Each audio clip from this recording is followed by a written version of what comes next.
Thank you for calling the Amazon Help Desk. This is Barry. How can I help you? What happened to my NASCAR? I'm sorry? I was trying to put on the Cocaine 600 yesterday, and it's not on Fox! They told me that they sent it to the Amazon or something. How am I supposed to watch it when there's a bunch of huge trees in the way?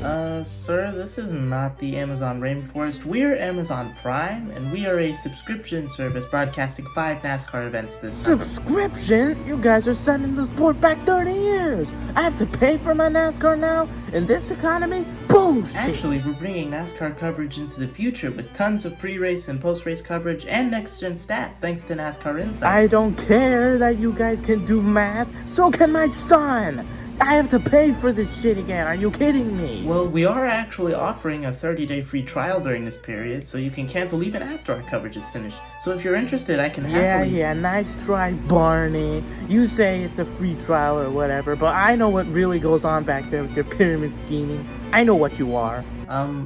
Which is? Give me my NASCAR back, you Stop making me pay for my NASCAR. The FS1 in USA, they would never. Good fucking day.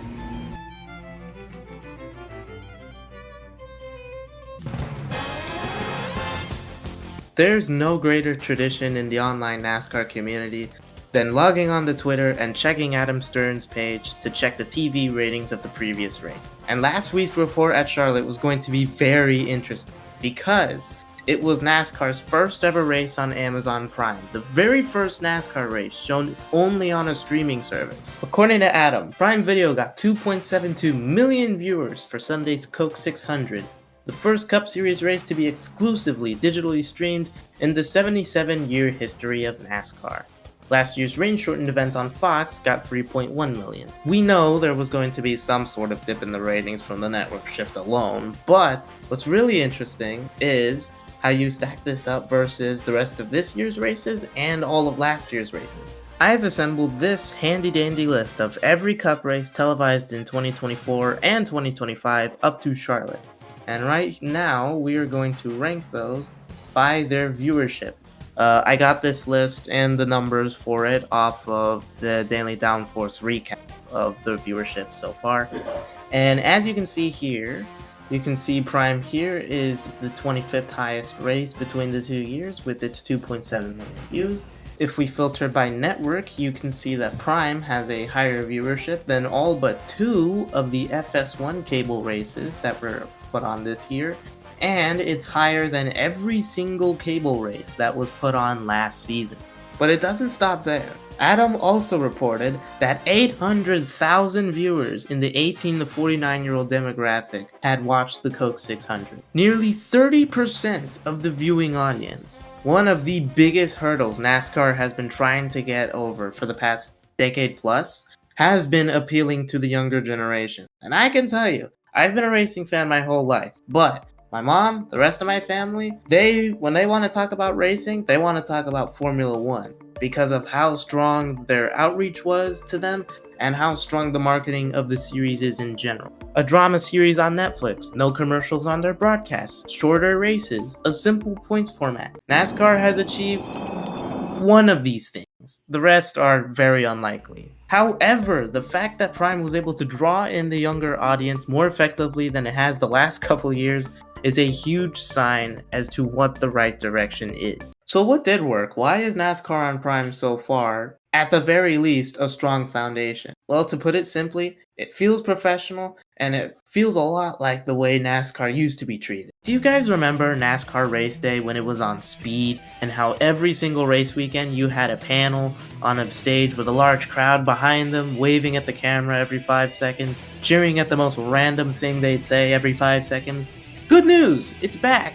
In the form of NASCAR Live. That's what Amazon's calling it. I have no idea who Daniel Trotta is, but I've heard enough to say that she's doing a great job as the show host. There's also Corey, I guess I will race in front of 12 fans every week, LaJoy, who has experience behind a camera since he's already had a podcast of his own. And holy crap, a childhood memory's been unlocked. After nearly a decade-long darkness retreat, Carl Edwards is on my screen again. This whole thing is just great. It's really good insight on the events, and they really advertise the Coke 600 like the crown jewel it is. Something else I really liked that they did was bringing the drivers on the stage too, just before the race. All sports do this, but whenever NASCAR gets the chance to, it makes me feel nice. The pit reporters are a nice mix of old and new. Kim Kuhn I remember back when she was co-hosting with Ryan Blaney's old podcast. It's really cool to see her moving up to in-race reporting. Myatt Snider, I feel like this guy was everywhere with NBC, and now it's cool that he's here. And lastly, Trevor Bayne. I am still convinced this man is 20-something. He has not aged a day. And for a first timer on the pit box, I say he's pretty good. The Booth, Dale Jr., the face of the program. I've heard people say he was a little rusty at the start, but I think as it's going along, he's really getting settled in, especially with the following race at Nashville. Steve Letarte is back, also from NBC, and I'd say his chemistry with the Booth isn't bad, but sometimes he does kind of take over the play-by-play. If you watch back on Chili Hocevar's crash, you'll hear what I mean. During that crash, by the way, Dale apparently...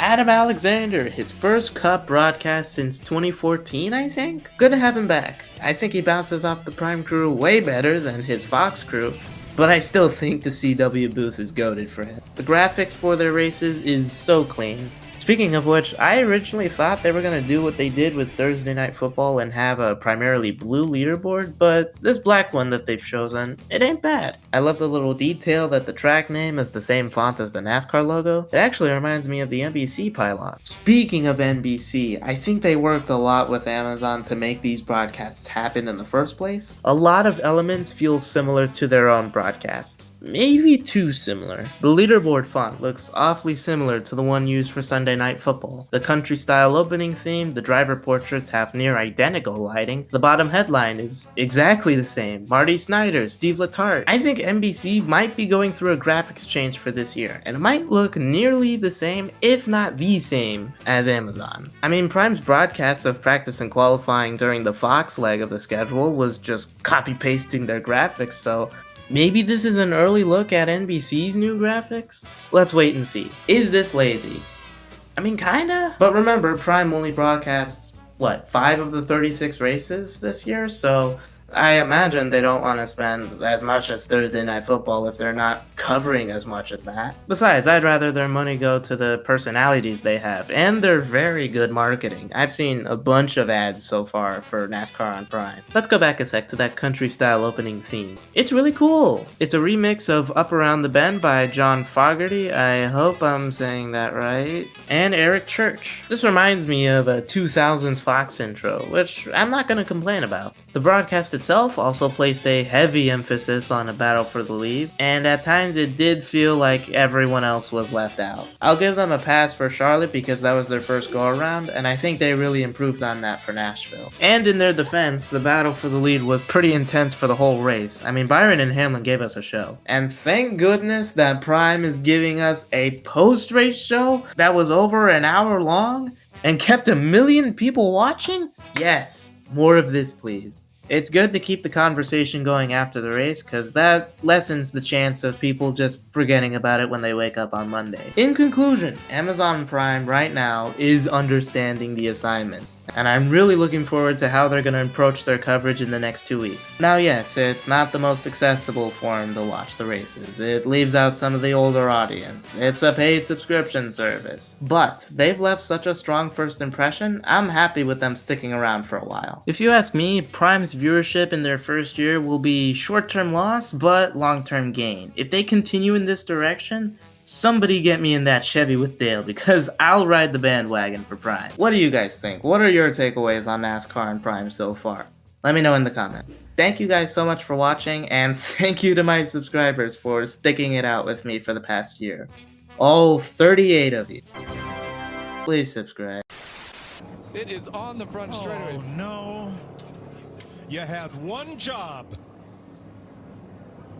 We tried to get him to tape it to his hand. I told you guys in a preparation meeting to this, you better tape it to his hand. And this is why every professional flagman brings a backup yellow flag.